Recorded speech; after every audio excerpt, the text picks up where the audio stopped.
Okay, so, welcome back to my channel.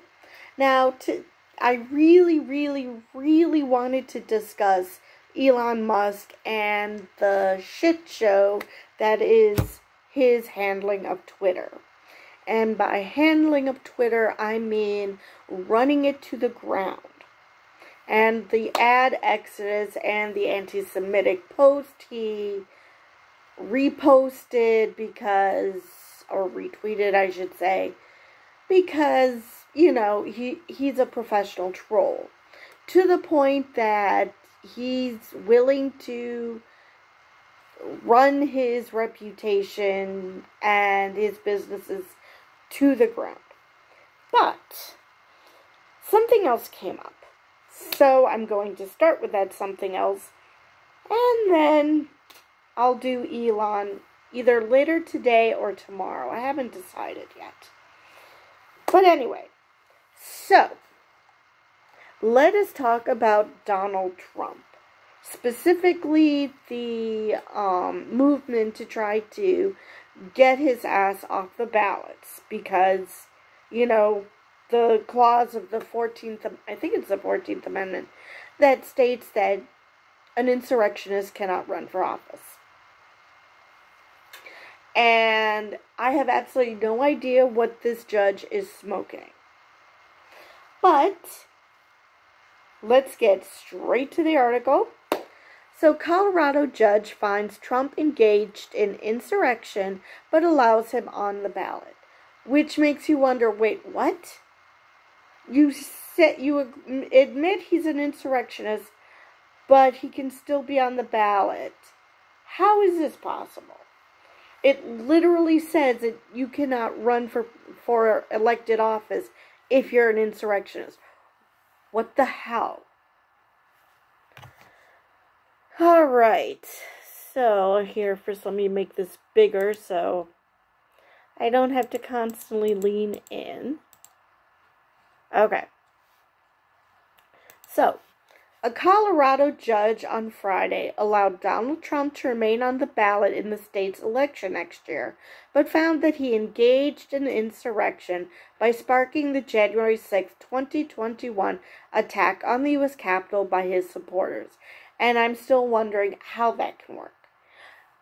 Even whether you believe he's an insurrectionist or not, you got to admit, once a judge says he's an insurrectionist, how is he still allowed to be on the ballot? Because we have an amendment against that. However, the ruling from Judge Sarah Wallace, which is almost certain to be appealed, rejects a bid by a group of Colorado voters to disqualify Trump under a rarely used amendment to the U.S. Constitution that bars officials who have engaged in insurrection from holding federal office. It's awesome that they say it's a rarely used amendment, but most people who read this aren't constitutional scholars, and it would be super cool if you named the amendment. I mean, I just did, but that's because I'm familiar with what is going on with this movement, so I'm familiar with that amendment. But as I'm not a constitutional scholar, do I know this off the top of my head? No. Do I know that insurrectionists can't run for office? Yes. Did I know what the amendment was before this? No. The judge found that as president, Trump was not an officer of the United States that could be disqualified under the amendment. Wait a minute. If the president is not an officer of the United States, then what the hell is an officer of the United States? What the hell? I mean, is this person saying that because he lost the election, he was no longer an officer? And so that's the loophole that we're going with, Sarah? I mean, yeah, technically he wasn't. He lost the election, but he was still president. He did not stop being president the second the voters elected Biden. He was still president. He did not lose that until the transfer of power. So, yeah, I do not see where this is coming from. And unfortunately, this article does not elaborate because, that would have been, I don't know, helpful? No wonder people are losing faith in media. They throw a sentence in and then they're like, but we're not going to explain what this means. Or at least say she didn't elaborate, so we don't know why she thinks that. Nothing. We have no idea if whoever wrote this didn't bother to elaborate or if the judge didn't. The decision is a victory for Trump, who is fighting a series of similar challenges to his candidacy. A Trump spokesperson on Friday said the ruling was another nail in the coffin of the un-American ballot challenges. My irony meter just went off so hard I have a headache now. The American voter has a constitutional right to vote for the candidate of their choosing, with President Donald J. Trump leading by massive numbers, the spokesperson Stephen Chung said in a statement. Now, technically, that statement is not wrong. The American people do have that right. But the question is then, why have that amendment? Why say insurrectionists can't hold office? Because it sounds like it's a meaningless amendment according to this. Because if the president isn't an officer of the United States, I really don't know what an officer of the United States is then. I mean, yeah, this was passed to kick out the Confederates in Congress. But how is it that Congress is more of an officer of the United States than the president? That makes zero sense to me. But technically, that is a correct statement. But just like all factual statements, there is nuance. Still, the judge concluded Trump's conduct and words were the factual cause of and as a substantial contributing factor to the attack on the Capitol. She found that Trump engaged in an insurrection on January 6, 2021 through incitement. Okay, so you don't explain why he's not an officer of the United States, but you admit he's an insurrectionist. So tell me again how he can still be on the ballot. I do not understand this. And this article is not giving me any answers. The Colorado case, which was brought by a group of voters aided by the watchdog organization Citizens for Responsibility and Ethics in Washington, was the first to go to trial and was viewed as a test case for the wider disqualification effort. Yeah, that just isn't a good sign for this movement. Now, would it be a lot more satisfying if he got his ass kicked at the ballot box? Absolutely. But we have the Constitution for a reason. We have amendments for a reason. If we're not going to follow the Constitution, I really don't know why we bother having one. We might as well have anarchy at that point. Because this isn't like, sorry for those of you who are religious, but this isn't like your religious book. No, not the Bible, it's not the Quran, where you can pick and choose which passages you like. The Constitution is the Constitution. And the amendments are there for a reason. The only time you should ignore an amendment if there's a proceeding, if there's an amendment that passes after the fact that makes the previous one null and void. Like, I think there was an amendment to the Constitution about prohibition. And then there was a subsequent one that annulled it. I know that there's an amendment that annulled something, but I'm blanking on what it is exactly.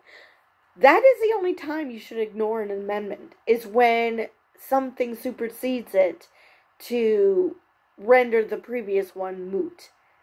Like, in the Constitution, slaves are considered 3/4 of a person. Why do we not do that? Because slavery has been outlawed. And if that is in the Constitution, and that is in an amendment, women are no longer considered property. And they can vote, again, because there's an amendment, which the body of the Constitution treated women as property. So, yeah. The Constitution can change. It is a living document. But until you have an amendment that supersedes something, it's still very active. So I have no idea why we're ignoring it. And the fact that this article doesn't explain why we're ignoring it is very annoying. Crew President Noah Bookbinder said the group would appeal the ruling. The court's decision affirms what our clients allege in this lawsuit, that Donald Trump engaged in insurrection based on his role on January 6th, Bookbinder said in a statement. Lawyers for the voters argued that Trump engaged in an insurrection by spreading false claims of widespread voter fraud following his defeat in the 2020 presidential election, summoning supporters to a rally in Washington and then urging them to march in the U.S. Capitol, where Congress was meeting to certify the election results. Thousands of Trump supporters then stormed the Capitol, assaulting police and sending lawmakers running for their lives in an unsuccessful bid to stop the certification. Trump's lawyers claimed the former president had no relationship with the far-right extremist groups who played a major role in the attack, and that his remarks before the riot were protected by his right to free speech. No. No, there are limits on free speech, just on the First Amendment, just like everything else. No, telling people to march on the Capitol is not protected speech because, you almost got your vice president hung. No, you do not have the free speech to tell people to murder someone. No, that's just beyond ridiculous. You don't get to say, oh, I told them to kill my vice president, but, I shouldn't be held accountable for that because free speech. I'm not accountable for people actually listening to me.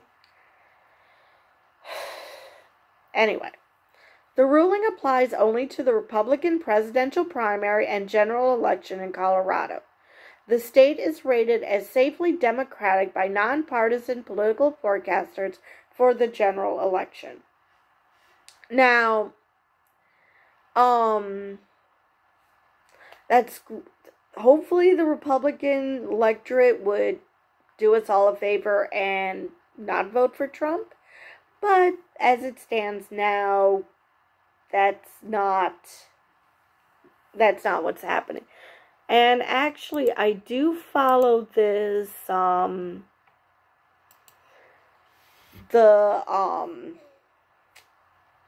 averages of polls.